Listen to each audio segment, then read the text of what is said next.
In Module 4, we are discussing family issues. Issues and concerns of family members of residents with Alzheimer's, the grief process and how it relates to the multiple ongoing losses associated with Alzheimer's disease, and strategies for assisting family members to be involved with residents. When a family member is diagnosed with Alzheimer's disease or other dementia, the effect on the entire family can be overwhelming. The diagnosis can trigger a range of emotions, including anger, fear, frustration, and sadness. There are also many decisions to make about treatment, care, living arrangement, finances, and end-of-life care. And as a result, family conflicts are common. Each family, of course, also has its own history of relationships, roles, and challenges that can affect how individuals react to a diagnosis and how members see their roles in providing care. But there are strategies that can be considered that promote cooperation to lessen some family conflicts. For example, it's important to make a list of current and anticipated roles and responsibilities. It's unlikely that caregiving will be divided evenly, but a thorough list will help families consider roles that match each family member's preferences, resources, abilities, and emotional capacity. Some might provide hands-on care or make arrangements for the family member to move in with them. Others might be responsible for respite care, household chores, or errands. A family might designate someone to handle financial or legal issues, and one person might research care facilities, which will probably be needed in the future. Also, it's important to meet regularly, holding family meetings to discuss care and other relevant issues. And by meeting regularly, such as monthly, families can address a few concerns at a time, avoid burnout with long meetings, and be more prepared for any changes in care. These can be done in person or via phone or video conference. Invite everybody who's part of the caregiving team, including family, friends, and other close contacts.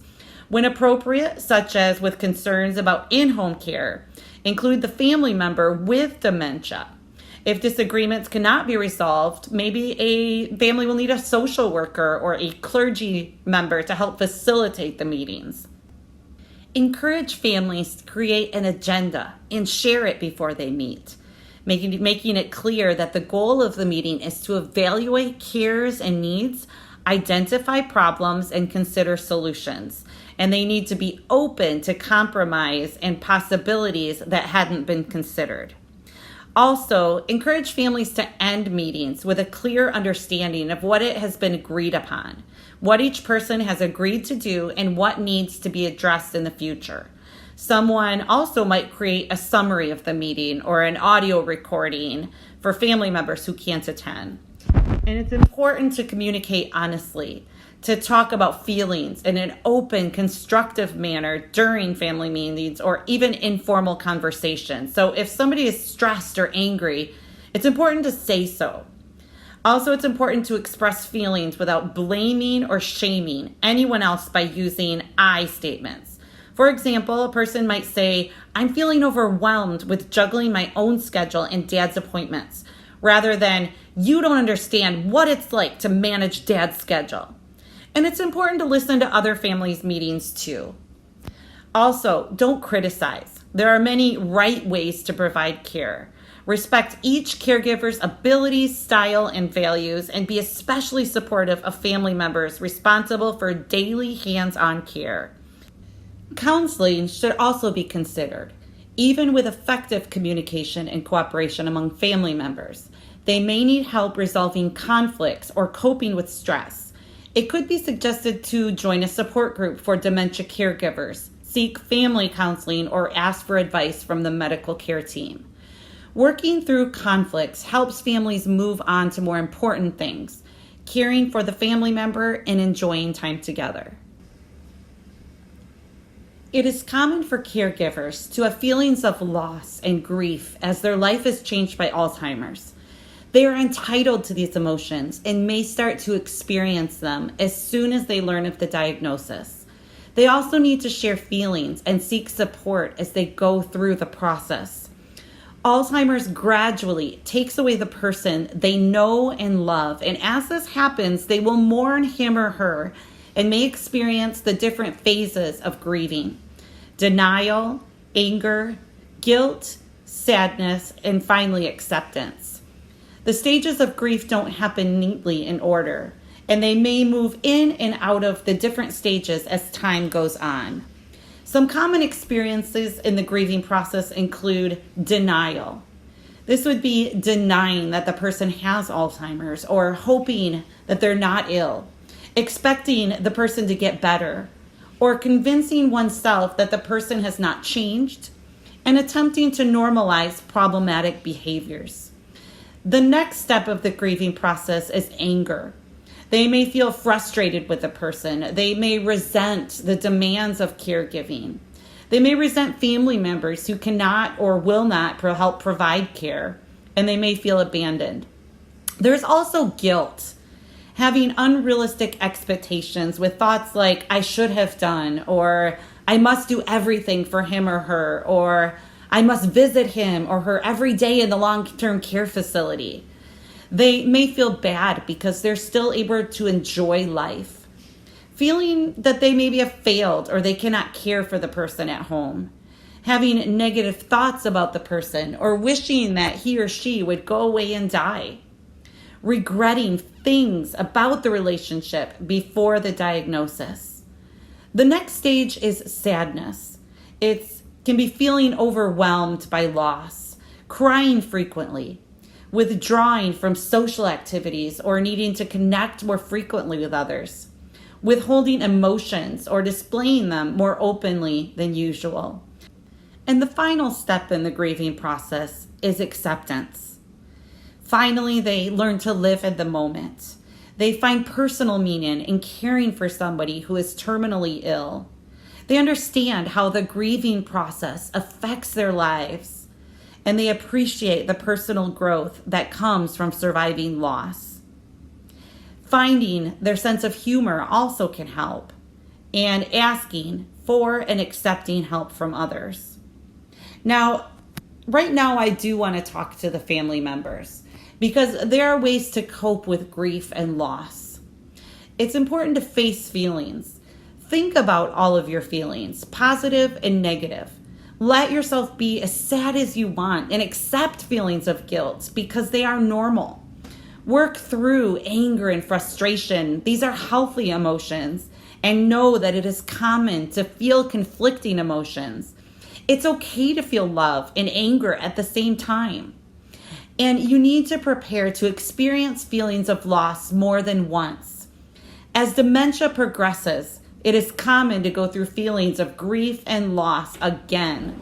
Accept and acknowledge those feelings. They are a part of the grieving process. It's also important to claim the grieving process as your own. No people experience grief in the same way. It hits people at different times, and some people need more time to grieve than others.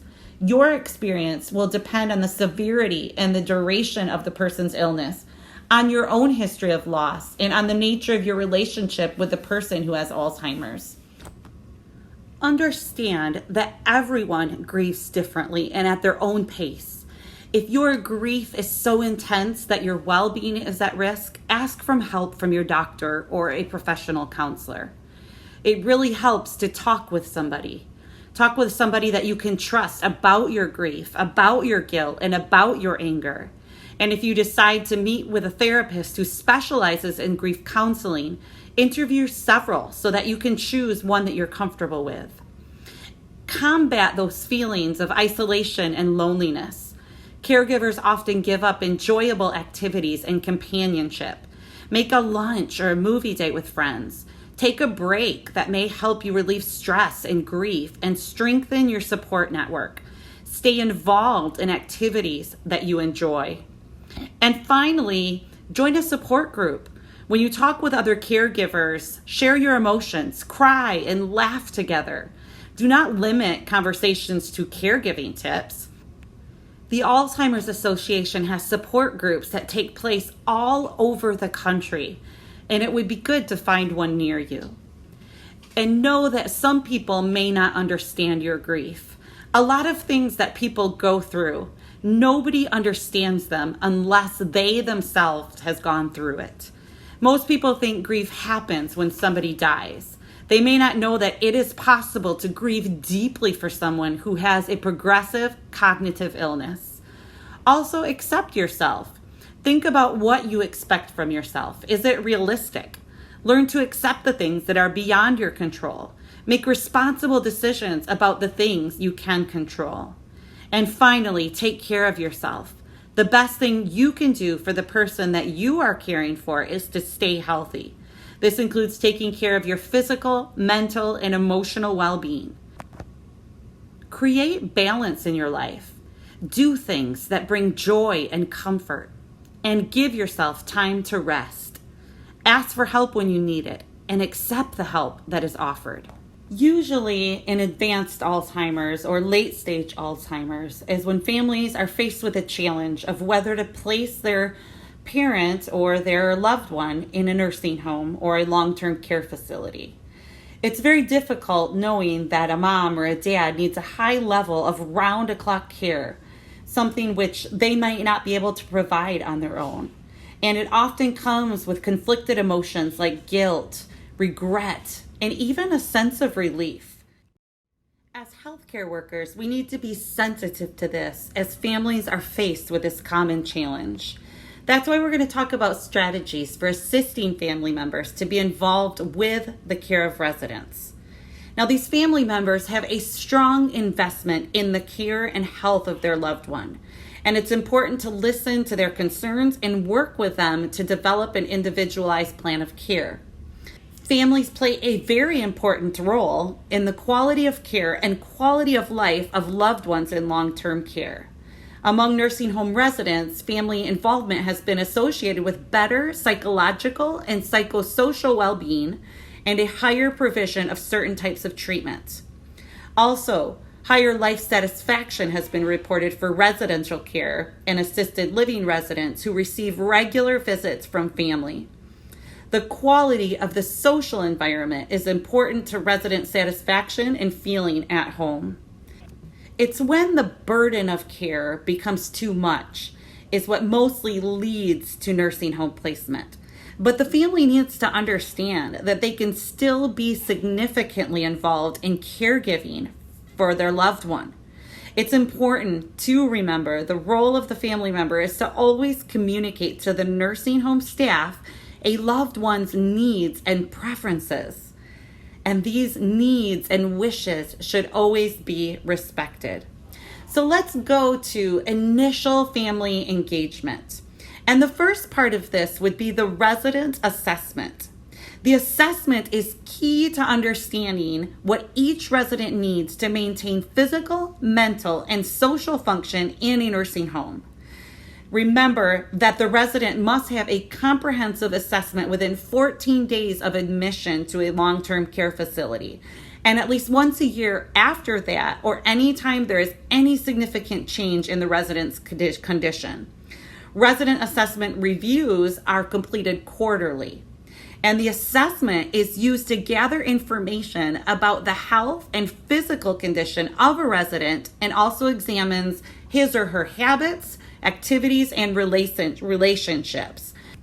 During this resident assessment, the family can introduce the nursing home staff to their loved one.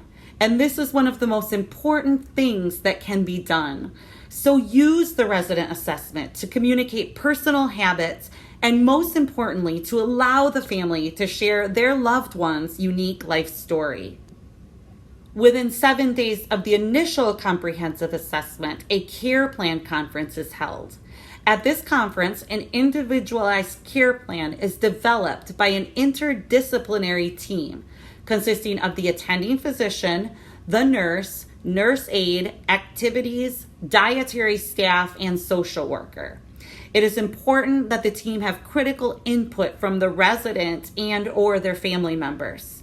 Residents and families should participate in all care planning conferences. All participants discuss the strategy for the resident's care in the care plan conference to ensure all medical and non-medical issues are addressed. Care plan review conferences are held quarterly or whenever there is a major change in a resident's condition to see if the care plan is working or if it needs to be updated. What is the purpose of the care plan? The care plan is a strategy for how staff will help a resident on a daily basis. The care plan clarifies what each staff person will do and when they will do it, and the care plan serves as a guide for the resident, family members, and staff to discuss the resident's progress. Visits from family members can be a very important support for a resident's emotional well-being and help assure their loved one receives quality care.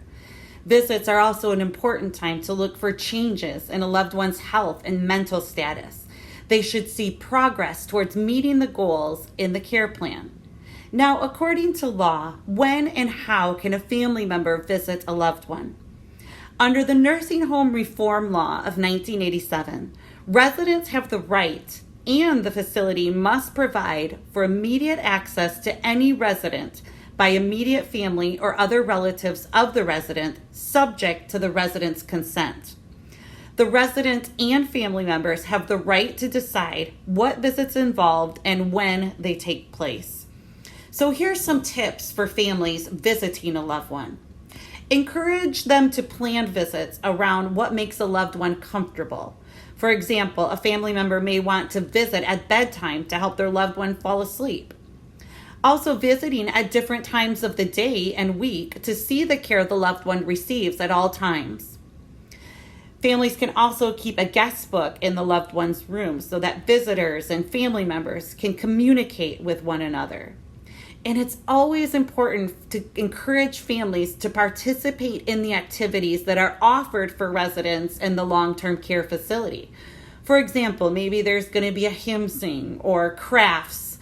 My grandma, they used to take them to a farm every year or go to the park, and we would go with her. In moderate to late stage Alzheimer's, communication is often very limited. So instead of family members sitting there not really knowing what to say, encourage them to spend creative times doing things for a loved one that the long-term facility workers can't.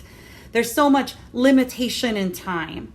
So things like giving a manicure, a pedicure, doing their hair, taking them for walks outside, feeding them at meals. This is often a challenge for long-term care facility workers. Family members should always be encouraged to visit.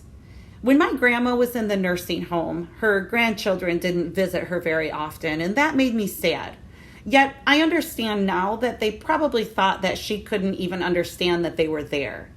Yet there is this emotional connection that every human needs, especially with family, and that is not lost just because someone has late-stage Alzheimer's. My grandmother always remembered my son, and her name for him was that little boy. Even she couldn't even remember her children's names or her grandchildren's names. She would always ask for that little boy. We would take her outside. We would go to feed the ducks. We would take her for walks on nice days in the park. My son loved going there because he would always find bags of chips hidden in her walker. He would sit on her walker and she would push him in the halls. Of course, it didn't always go as planned. Sometimes we would go and there was no way that we would wake her up. So I would try to plan a few other things in the area just in case, like going to the mall. Sometimes I would take her outside and she would be miserable. She would say, "It's too cold," or "The sun is in my eyes." And then we'd have to just wheel her back in and spend some time with her and say goodbye. The point is that all the family members should be encouraged to visit. And it doesn't matter whether the person is moderate or late stage Alzheimer's. There is an emotional connection that takes place when family members visit. Let's move on to family advocacy. Being an advocate for a loved one means knowing the importance of and participating in the resident assessment and care plan, knowing the nursing home staff and their roles, monitoring a loved one's care during regular visits, raising any concerns with staff, or if necessary, the regulatory agency. Family members are the primary advocate for their loved one. And when problems arise, how can a family member advocate effectively? Well, they should be encouraged to document and report concerns and problems to staff members directly involved as soon as they arise. If their actions yield no result, the concern can be reported to staff supervisors in writing and in a meeting. They also need to be assertive and confident, but always remaining respectful in interactions with staff. They should clearly state concerns and the outcome that is desired. Also, they can join with other residents' family members. This 1987 nursing home reform law guarantees families of nursing home residents the right to form and hold regular private meetings of an organized group called a family council. Joining or organizing a family council is one of the most effective ways to advocate, not just for a loved one, but for quality care for all residents in the nursing home. So what should you know about family councils? The facility must provide a meeting place and a designated staff person to act as a liaison between the group and the facility. Family councils also have the right to meet without staff present unless one is invited to allow family members to voice concerns without reservations. A family council has the right to take concerns and suggestions about resident care and life in the facility to staff, who must act upon the concerns and the suggestions and respond to them. Staff responsibility involves the entire team working together to create an environment in which every team member, including the residents and their family, can work as partners to improve healthcare quality and safety. Residents and family members are valuable members of the healthcare team who offer a unique perspective on the care provided in the facility. And by engaging residents and family members as partners, a facility is able to leverage the skills and knowledge of all the team members. One of the most important steps in facilitating family engagement is establishing trust and relationship. When you first meet a resident and family, introduce yourself by name and your role. Let them know how you are involved in the resident's plan of care. Ask how the resident and family member would prefer to be addressed, and allow time for the resident and family to ask questions. And lastly, I'm going to give you some miscellaneous tips about engaging families. Welcome and encourage family members to communicate with staff and the resident. Provide staff contact information when appropriate, including which person to contact when. Proactively initiate frequent communication with family members. And I will add here, ask family members how they would like you to communicate with them. Would it be through email? Would it be through a telephone call or a text or a meeting? And discuss all aspects of resident care and life. Create two-way communications, sharing with family and listening to their opinions and concerns. Provide feedback to families. If you say you are going to follow up, do so and let them know what you found out. Learn from family members to care for residents as they know them. Encourage families and friends to feel welcome and at home when visiting. You could offer a cup of coffee or a glass of water. Invite family and friends to visit anytime, eliminating visiting hours for residents' family members. Give family information on how to access the building at times when the doors may be locked. Provide access to beverages and comfortable places to sit. Provide family members with ideas of activities to do with the residents when visiting, especially for family members of residents with dementia who may not be able to express their needs in words. Examples would be helping them to decorate their room, bring in the family pet for a visit, share family photo albums, share stories, or join them for coffee in the dining room. Invite family members to activities the resident enjoys and would enjoy having family members at. Invite family members to witness and provide care as they and the resident desire and in accord with the resident's wishes. Ask for suggestions from residents and families about activities that they would like to attend in the community and follow up on their suggestions and provide transportation. Examples would be trips to see the changing colors of the leaves, a shopping trip, a religious service, a community event, or a local play. Ask for suggestions from residents and families about community members or groups they would like to invite to the nursing home and follow up on their suggestions.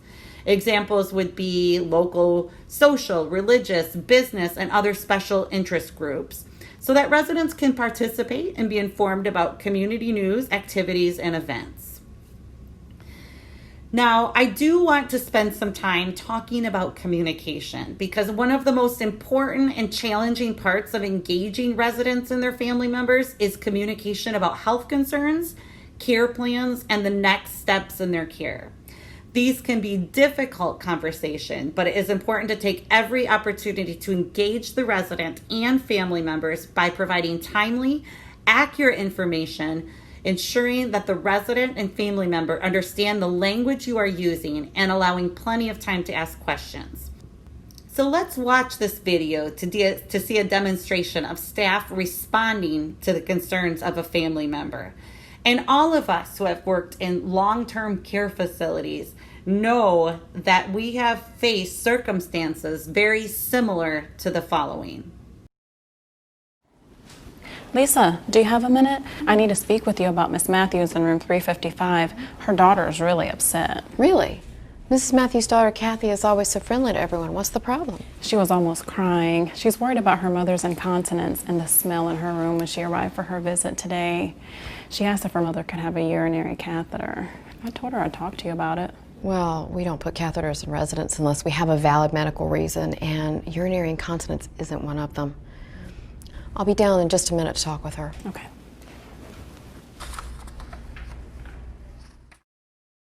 So clear communication is vital when enhancing resident and family-centered care. Effective communication begins with listening to the resident and family. Listening to the resident and family can be demonstrated by using open-ended questions, acting on what the resident and family say, helping residents articulate concerns, getting a translator if needed to support the communication, and sharing resident preferences with everyone on the care team. So we're going to watch another video to see a demonstration of staff addressing family concerns and including these concerns in the resident's care plan.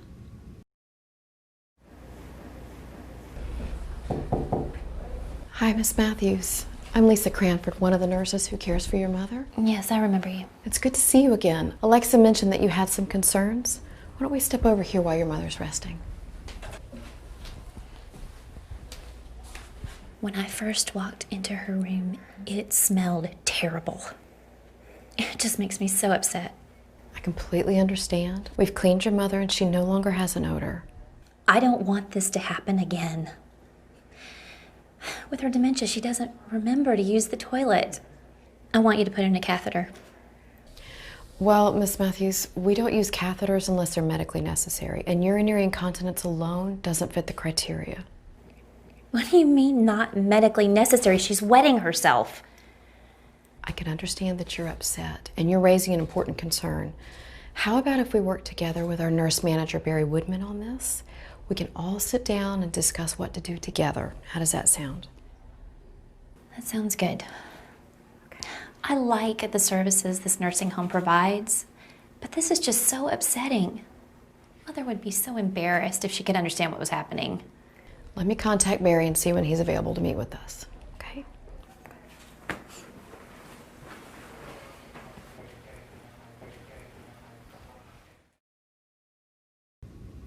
And finally, we're going to watch a video of the resident's daughter, the CNA, the nurse, and nurse manager as they have a conversation about the care plan and next steps.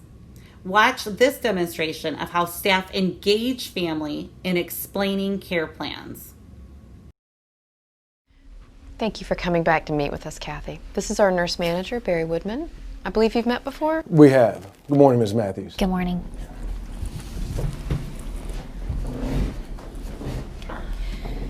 Ms. Matthews, can you tell Barry about your concerns with your mother? Sure. My mother took a lot of pride in her appearance. If you'd known her before, she wouldn't have wanted to smell like this. And it can't be good for her. I didn't think that this was the kind of place that let people sit in their own pee. And we're not, Miss Matthews. And I apologize that your mother wasn't cleaned up more quickly. I also want to let you know that the first thing I did after we spoke was to talk to the doctor to see if there was a medical reason for her incontinence. Unfortunately, there's nothing we can do to prevent it. So why can't she have a catheter? My friend's mother, who's at a different nursing home, has one. Well, catheters are very useful when they're medically necessary. For example, I know that your mother had a catheter last year when she was admitted to the hospital due to her condition. It's not a good idea to leave them in for a long period of time. Why not? She needs one all the time. Well, Miss Matthews, if we were to leave a catheter in your mother, she'd most likely get a urinary tract infection. Infection? That would not be good, especially at her age. But aren't there antibiotics to treat infections? Yes, but antibiotics have drawbacks. They kill both good and bad bacteria, which would make your mother susceptible to other infections that could give her symptoms like diarrhea. Oh, that would be awful. And there's also the danger of the bacteria becoming resistant to the antibiotics if they're taken when they're not necessary, which make infections harder to cure. We just don't like to use antibiotics if they're not necessary. And there's other problems with catheters. If your mother had a catheter in, it would be harder for her to move around, or she could pull on it, and that could be very painful, or it could cause her to trip and fall, and, well, we certainly don't want that to happen. I appreciate that you're trying to keep my mother safe. But I can't sit here and tell you that I'm okay with her smelling the way she did. I mean, her whole room smelled terrible. I agree, it did smell in her room. Well, maybe we can try a more absorbent adult diaper, one that's going to ensure less leaking. But I still want her changed whenever she's wet. I don't want her to go so long between changes. Yes, you're absolutely right. We will change the schedule so she's checked more frequently. And I can see that you're still not comfortable. There's something else we can try.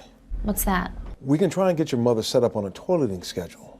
We'll start by observing the times of day that she generally needs to go, and then we'll set up a schedule based on her routines. But she doesn't always speak up when she needs to go. How will you know when she needs to go to the bathroom? People can get used to going to the bathroom at certain times of the day. The nursing assistants will take your mother to the bathroom when she's used to going, and then it becomes a habit. Many of our residents, like your mom, have memory issues, but we've been successful at creating a toileting schedule that works for each of them. Okay, but here's my concern. I trust that Lisa and Alexa will keep to the schedule, but they're not always here, and neither am I. What then? Well, we appreciate your trust in them, and they're great members of our staff. But here's how it'll work. We'll write your mother's toileting schedule into her care plan. Every staff member who oversees her care will refer to that plan. They'll know when to take her to the toilet. And Ms. Matthews, we have meetings during shift changes to ensure oncoming staff are aware of any changes in a resident's care plan. Ms. Matthews, why don't we give it a try? We'll schedule a meeting in a few weeks so we can check back and make sure that your mother's new health care plan is working. That sounds good. I really appreciate that. Thank you. Of course. Thank you. Care of residents can always be improved. In addition to communicating about care plans, residents and family members should be aware of any changes that may be implemented in the facility, such as changes to policies, schedules, or the implementation of safety programs that might affect the care the resident is receiving. Residents and family members should receive information concerning why these changes are being made and how these changes can impact staff, the resident, and the family. It is also important to share that change can be difficult and that all improvements include some change. So let's watch the video to see how this facility learned from an interaction with a family member who had a concern. Well, last week we learned about debriefs at our team steps training. Let's talk about how that conversation went. What do you think went well? Ms. Matthews was comfortable enough to speak up. She shared her concerns with all of us. I agree, Alexa, and thanks for bringing Ms. Matthews' concerns to me. If we weren't all working together to solve this issue, it could have caused her to become frustrated with everyone caring for her mother. Lisa's right. Alexa, thanks for bringing Ms. Matthews' concerns forward. So, any other thoughts on what went well? I thought we made her feel welcome and like a member of the team caring for her mom. And I thought you set a good tone for the meeting, Barry. Well, thanks, Lisa. I agree. It felt like a comfortable conversation. So, what did we learn? I learned a lot about Ms. Matthews' concerns related to her mom's sense of dignity. I think that we also learned when we explain things clearly, people understand why we do what we do. Once we explain the risks associated with using catheters or possibly using antibiotics, Ms. Matthews actually agreed that those were things we all wanted to avoid. I think Ms. Matthews thought a catheter would be an easy answer, but it sure can create a lot of potential problems. So what can we do differently next time to make conversations with residents' family members even better? I think that Ms. Matthews was pretty brave to come by herself and talk with us. We should have mentioned that she could bring somebody with her. I think that we should offer families the option of bringing more than one family member to join these types of discussions. I think it'd be great to include the resident, at least for part of the meeting, to find out what she prefers. That's a great idea, Alexa, although it depends on the cognitive function of the resident. I think we had a productive discussion with Ms. Matthews today. But we also need to be thinking about preventing resident issues that cause family distress in the future. I think there are other residents who have the same problem Mrs. Matthews does. I agree. How about I work with the nurses to identify other residents who could benefit from a toileting schedule? That sounds like a plan. Let's talk about it at our joint staff meeting next week. Thank you, both of you.